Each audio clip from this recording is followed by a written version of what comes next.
प्यारे बच्चों, मैं प्रीति सिंह, प्रवक्ता राजकीय कन्या इंटर कॉलेज इंदुपुर देवरिया से आज आपके समक्ष कक्षा 11 विषय भौतिक विज्ञान अध्याय 7 कणों के निकाय तथा घोड़े गति के भाग 10 को लेकर उपस्थित हूँ। बच्चों, इसके पिछले भाग 9 में हमने देखा कि किस प्रकार यदि कोई पिंड घोड़े गति में है तो अचर त्वरण के अंतर्गत उसके शुद्ध घोड़े गतिकी के 3 समीकरण प्राप्त किए थे।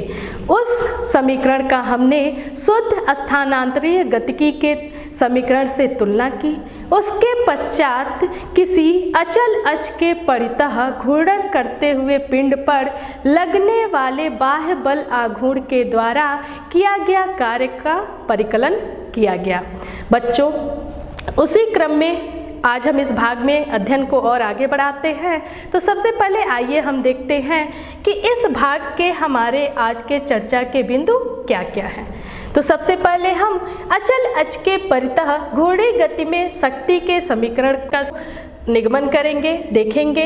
अचल अक्ष के परितः घोड़े गति करते दृढ़ पिंड का कोणीय संवेग क्या होगा, इसको जानेंगे, इक्वेशन डिराइव करेंगे और उसके पश्चात कोणीय संवेग के संरक्षण का सिद्धांत का अध्ययन करेंगे और उससे संबंधित कुछ व्यवहारिक उदाहरणों को समझेंगे। तो बच्चों, आइए हम अचल अक्ष के परितः घोड़े गति में शक्ति यानी सामर्थ्य का समीकरण को डिराइव करते हैं।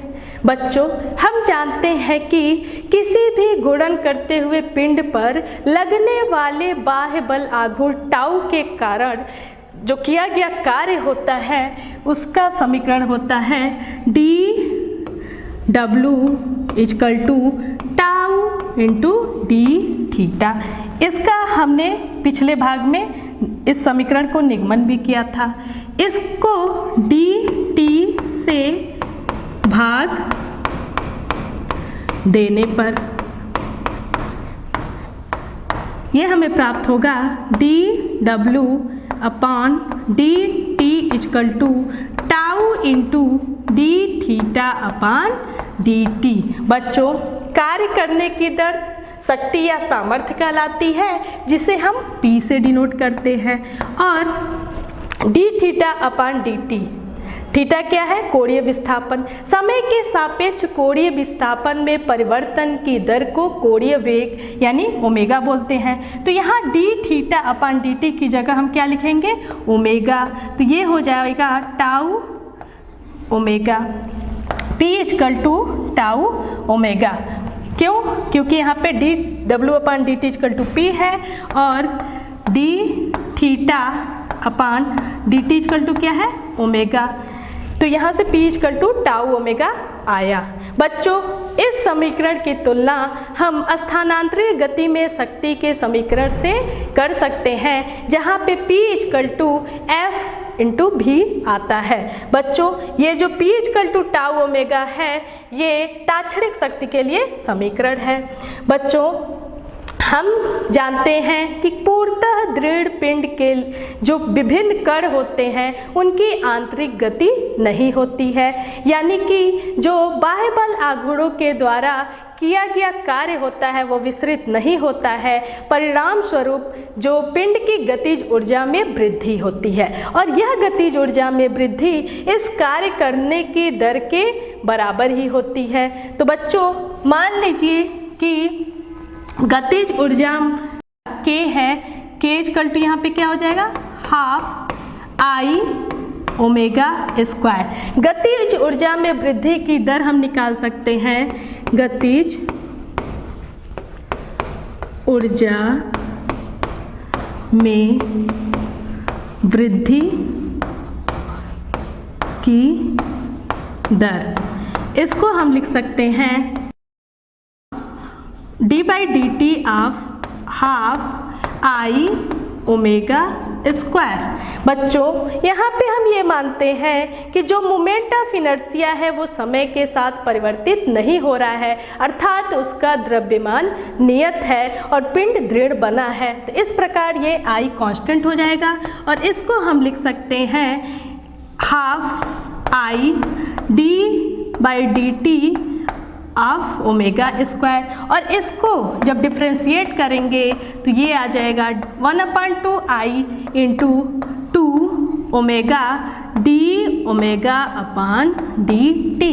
यहाँ से बच्चों देखिए इसकी जो वैल्यू आ जाएगी 2 से 2 कैंसिल हो जाएगा, ये हो जाएगा I omega D omega upon D T. यहाँ पे देखिए समय के साथ कोणीय वेग में परिवर्तन की दर कोणीय त्वरण कहलाता है। तो इस sense D omega upon D T equal to alpha, तो हम लिख सकते हैं यहाँ पे जो गतिज ऊर्जा में वृद्धि की दर आएगी वो हो जाएगी आई ओमेगा अल्फा। अगर इस गतिज ऊर्जा में वृद्धि की दर हम कार्य करने की दर के बराबर करते हैं, तो कार्य करने की दर अभी क्या प्राप्त हुआ था बच्चों? आपने देखा था कार्य करने की दर जो प्राप्त हुआ था वो था टाउ ओमेगा। तो टाउ ओमेगा को अगर हम इसके बराबर कर दें आई ओमेगा अल्फा के, तो यहाँ से हमें प्राप्त होता है tau equal to I alpha. देखिए इस समीकरण से ज्ञात होता है कि यदि किसी पिंड पे अगर टाउ बल आघूर्ण बाह्य बल आघूर्ण कार्य करता है तो उसमें अल्फा कोणीय त्वरण उत्पन्न होगा। और ये कोणीय त्वरण अल्फा वो बल बाह्य बल आघूर्ण टाउ के अनुक्रमानुपाती तथा आई के व्युत्क्रमानुपाती होता है। बच्चों इस समीकरण की तुलना अब स्थानांतरीय गति के समीकरण की तुलना F equal to M A से कर सकते हैं, जहाँ पे कि यदि किसी पिंड पे F फोर्स लगाया जाता है तो उसमें त्वरण A उत्पन्न होता है। बच्चों आइए अब हम देखते हैं कि अचल अक्ष के परितः घूर्णी गति करते दृढ़ पिंड का कोणीय संवेग क्या होगा।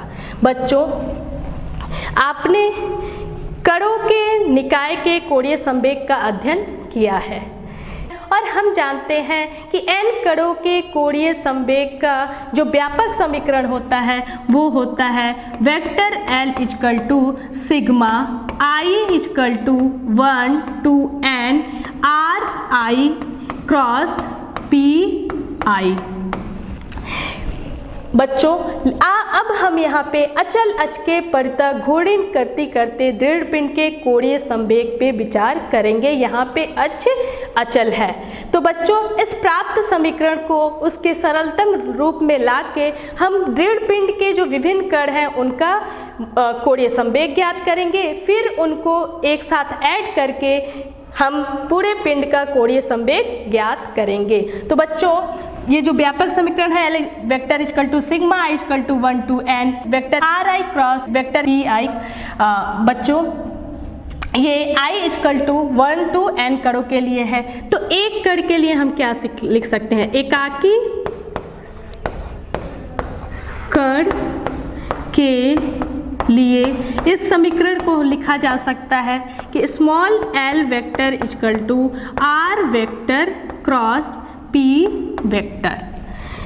अब देखिए चित्र से मान लीजिए कि कोई पिंड है जो z अक्ष के परितः वो परिक्रमा कर रही है, घूर्णन कर रही है, और इसके किसी एक कण जो कि P बिंदु पे स्थित है और जिसका स्थिति सदिश ये r है, r वेक्टर। बच्चों तो इस P के लिए आप देखिए यहाँ से r वेक्टर है, यहाँ से हम r इक्वल टू क्या लिख सकते हैं? चित्र से देखिए वेक्टर r इक्वल टू लिखा जा सकता है OC vector plus CP vector. तो यहाँ से लिख सकते हैं L vector equal to OC vector plus CP vector cross P vector. बच्चों यहाँ से ये हो जाएगा OC वेक्टर और CP की वजह है R परपेंडिकुलर वेक्टर, यहाँ पे हो जाएगा क्रॉस P वेक्टर। बच्चों यदि इस कण का रेखीय वेग v है, v जो कि इस बिंदु पे स्पर्श रेखीय होगी, और हम ये मानते हैं कि इस कण की घूर्णन अक्ष से जो लंबवत दूरी है वो r परपेंडिकुलर है, या ये कह लें कि जिस पथ पे वृत्तीय पथ पे ये कण घूर्णन कर रहा है उसकी त्रिज्या r परपेंडिकुलर है।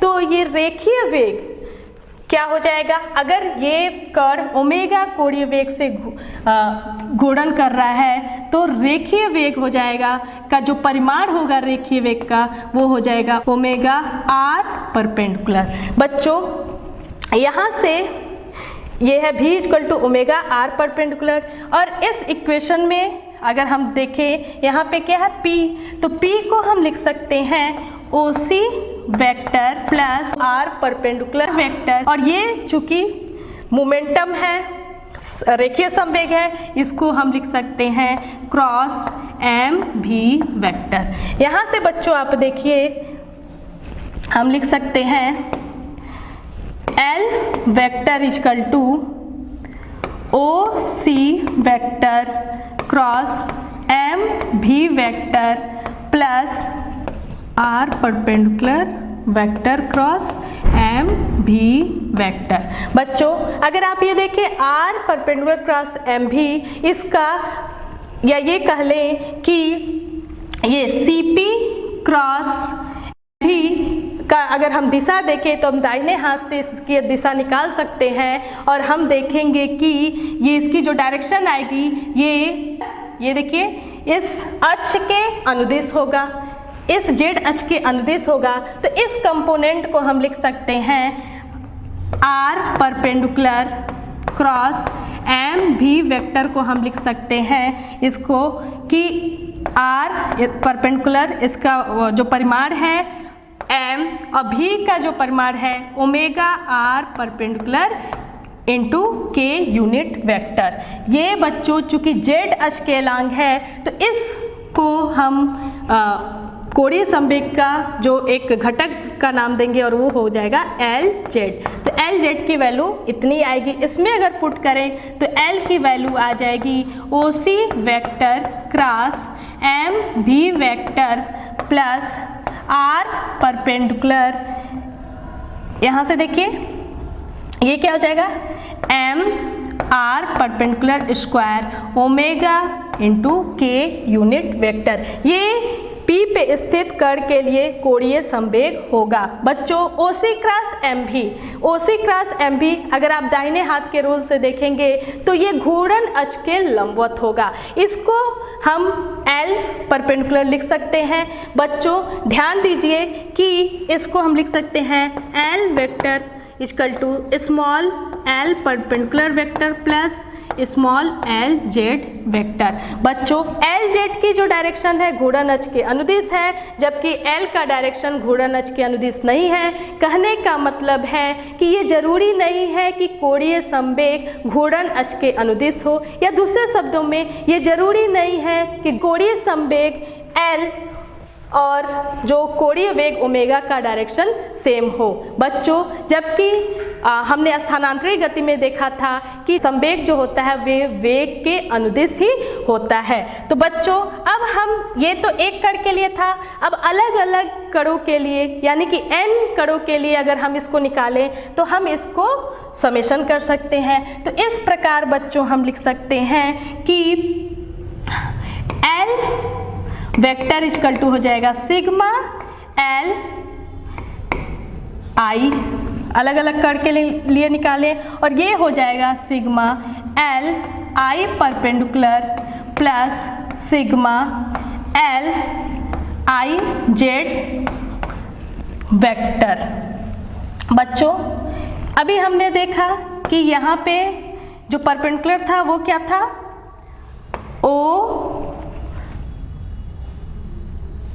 OC vector cross MV vector था।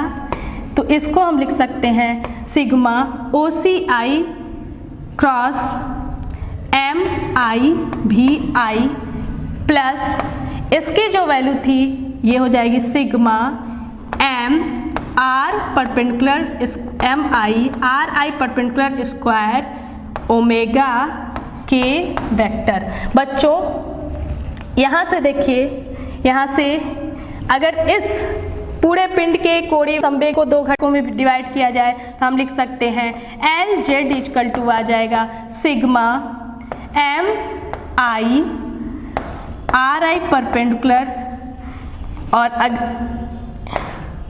इसको ओमेगा कॉमन ले लें, के यूनिट वेक्टर, और बच्चों एल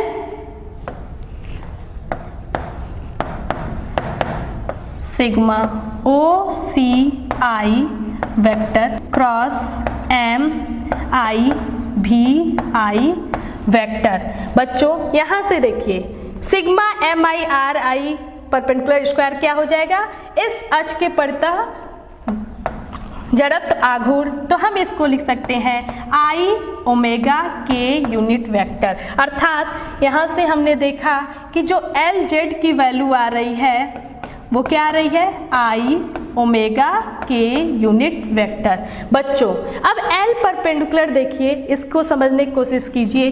देखिए चित्र से देखिए कि अगर कोई कण है यहाँ पे, जैसे P है जिसपे इसका रेखीय वेग भी है, इसका जो व्यास है, व्यास के दूसरे सिरे पे जो वेग होगा वो माइनस भी होगा, उसका जो डायरेक्शन होगा अपोजिट होगा इसके। और इन दोनों युग्मों के कारण जो यहाँ पे, इन दोनों युग्म के कारण जो कोणीय संवेग में इनका योगदान होगा वो 0 होगा। तो इस प्रकार पूरे पिंड के कोणीय संवेग का जो परपेंडिकुलर, जो घूर्णन अक्ष के परपेंडिकुलर घटक होंगे वो क्या होंगे, 0 होंगे। कहने का तात्पर्य है कि एल परपेंडिकुलर इक्वल टू क्या हो जाएगा, 0। बच्चों हम जानते हैं कि अभी आपने पिछले भाग में पढ़ा होगा कि किसी भी बिंदु के परितः कणों के निकाय के जो कोणीय संवेग के परिवर्तन का दर होता है उस पिंड पर लगने वाले बाह्य बल आघूर्ण के बराबर होता है। अर्थात D L vector upon D T equal to tau होता है, और टाउ वेक्टर। और बच्चों हमने ये भी पिछले भाग में अध्ययन किया था कि जो बल आघूर्ण होते हैं उनका उसी घटक पे विचार करना होता है जो कि घूर्णन अक्ष के अनुदिश हो। अर्थात हम लिख सकते हैं tau vector equal to tau के यूनिट वेक्टर लिख सकते हैं। अर्थात D L vector upon D T equal to हम लिख सकते हैं टाउ के यूनिट वेक्टर, अर्थात जेड डायरेक्शन में जो वेक्टर होंगे तो। और बच्चों यहाँ से देखिए ये क्या हो जाएगा, D L vector upon D T equal to हो जाएगा ये D upon D T. L vector क्या है, L perpendicular vector plus L Z vector, और ये हो जाएगा टाउ के। और एल जेड की वैल्यू जो परिमाण है 0 है, और हम यहाँ जानते हैं कि जो यूनिट इस घटकों की तुलना करें कि जेड अक्ष के अलॉन्ग जो घटक है एल जेड और यहाँ पे टाउ का टाउ है, तो हम लिख सकते हैं D L Z upon D T equal to tau और D L perpendicular upon D T equal to 0। बच्चों यहाँ से देखिए D L upon D T equal to 0, तो इसका मतलब हो गया जो एल परपेंडिकुलर है वो क्या है, कांस्टेंट है। कहने का मतलब है किसी भी पिंड का जो कि घूर्णन अक्ष के परितः घूर्णन कर रहा है, कोणीय संवेग घूर्णन अक्ष के परपेंडिकुलर डायरेक्शन में अचर रहेगा। बच्चों यहाँ से देखिए D L Z upon D T equal to क्या है, टाउ है। और अभी हमने एल जेड की वैल्यू क्या निकाली थी, उसका परिमाण आई ओमेगा, तो हम लिख सकते हैं d upon D t I omega equal to tau. ये हो जाएगा I d omega upon D T equal to tau, और d omega upon D t क्या होता है, वो होता है अल्फा, तो ये I alpha equal to tau होगा। ये वही समीकरण प्राप्त हुआ जो हमने अभी कार्य गतिज ऊर्जा संबंध से स्थापित किया था कि tau equal to I alpha. बच्चों देखिए हमने प्राप्त किया D L upon D T equal to tau. अगर ये एक्सटर्नल जो बल आघूर्ण है वो 0 हो जाए, कहने का मतलब ये 0 हो जाए, ये 0 हो जाए तो हम लिख सकते हैं D L upon D T equal to 0, और यहाँ से क्या हो जाएगा, ये L unit vector equal to constant. बच्चों जब L का परिमाण लेंगे और हमने देखा था L इक्वल टू क्या था LZ और इसकी वैल्यू आई थी I ओमेगा। कहने का अर्थ है कि जब बाह्य बल आघूर्ण 0 हो, कणों के किसी निकाय पर आरोपित कुल बाह्य बल आघूर्ण यदि शून्य हो तो उस निकाय का कुल कोणीय संवेग संरक्षित होता है, अर्थात ये अचर रहता है। कहने का मतलब है यदि घूर्णन करती पिंड का अगर कोणीय वेग बढ़ जाता है तो उसका मोमेंट ऑफ इनर्शिया कम हो जाएगा, और यदि मोमेंट ऑफ इनर्शिया बढ़ता है तो कोणीय वेग कम हो जाएगा। बच्चों आइए इसके व्यवहारिक उदाहरण को समझते हैं। जब भी कोई तैराक ऊपर से जल में कूदता है तो वो अपने शरीर को सीधे कूदने के बजाय वो मोड़ लेता है ताकि उसके शरीर का जड़त्व आघूर्ण I घट जाए और उसका जो कोणीय वेग ओमेगा वो बढ़ जाए। तो इस प्रकार वो हवा में कलैया करते हुए वो जल में कूदता है। इसी प्रकार बच्चों यदि कोई व्यक्ति अपनी भुजाओं को फैलाकर अपने हाथों में भारी डंबल लिए एक घूमते हुए स्टूल पर वो बैठा है तो उस समय क्या होगा कि जो इसका जड़त्व आघूर्ण होगा वो बढ़ जाएगा और ओमेगा कम हो जाएगा, और यदि अपने हाथों को वो पास ला देता है तो इसका जड़त्व आघूर्ण कम हो जाएगा और ओमेगा ज़्यादा हो जाएगा। अब जो स्टूल है वो और तेज़ी से घूमेगा। बच्चों इस कोणीय संवेग संरक्षण के सिद्धांत का प्रयोग स्केटर्स और भारतीय या पश्चिमी शास्त्रीय नर्तक जो है वो भी करते हैं, और इस कोणीय संवेग के संरक्षण के नियम के आधार पे ही वो विभिन्न प्रकार की अपनी कलाओं को दिखाते हैं।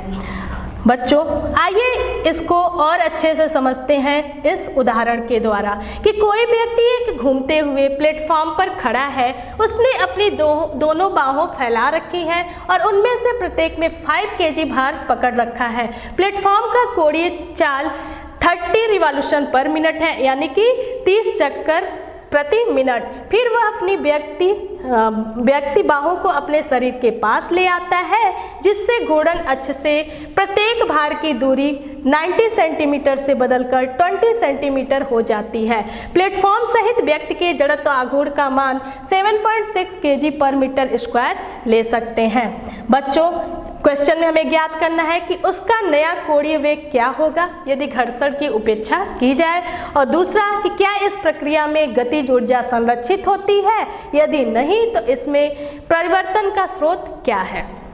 तो बच्चों सबसे पहले हम मान लेते हैं कि इस निकाय का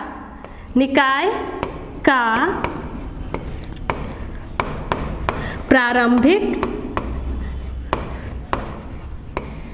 जड़त्व आघूर्ण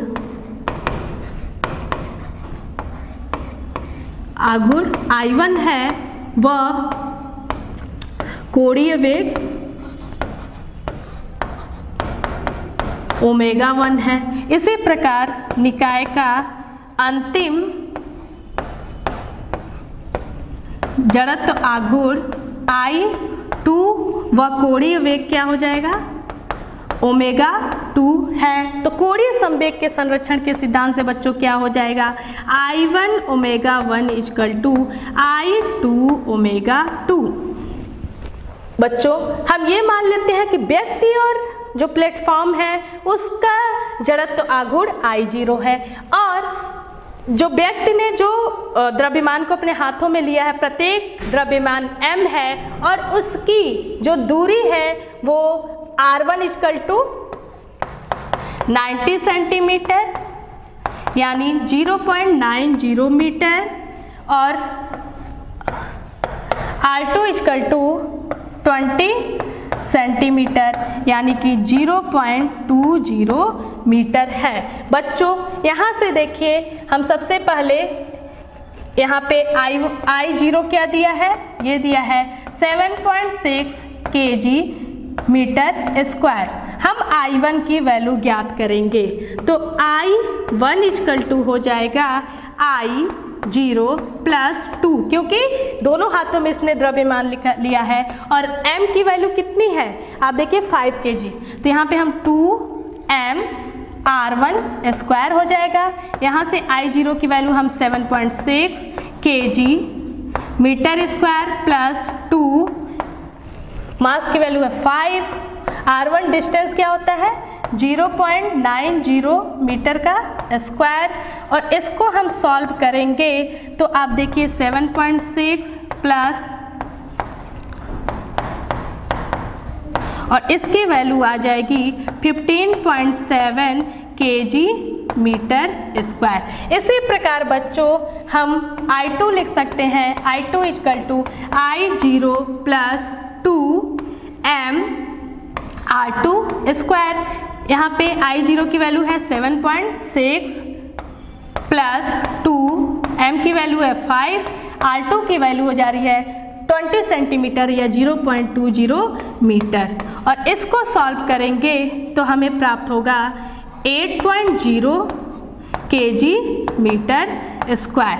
बच्चों अब I1 I2 की वैल्यू पता है, I1 और ओमेगा 1 की वैल्यू पता है 30 रिवॉल्यूशन पर मिनट, और हमें पता है कि I1 omega 1 equal to I2 omega 2, तो यहाँ से ओमेगा 2 की वैल्यू आ जाएगी I1 ओमेगा 1 अपान I2, और जब इसकी वैल्यू पुट करेंगे तो ओमेगा 2 इक्वल टू आ जाएगा ओमेगा 2 इक्वल टू I1 की वैल्यू कितनी आई है 15.7 मल्टीप्लाइड बाई 30 रिवॉल्यूशन पर मिनट डिवाइडेड बाई 8.0, तो इसकी वैल्यू आएगी 59 रिवॉल्यूशन पर मिनट, अर्थात 1 मिनट में अब वो क्या होगा 59 चक्कर लगाएगा।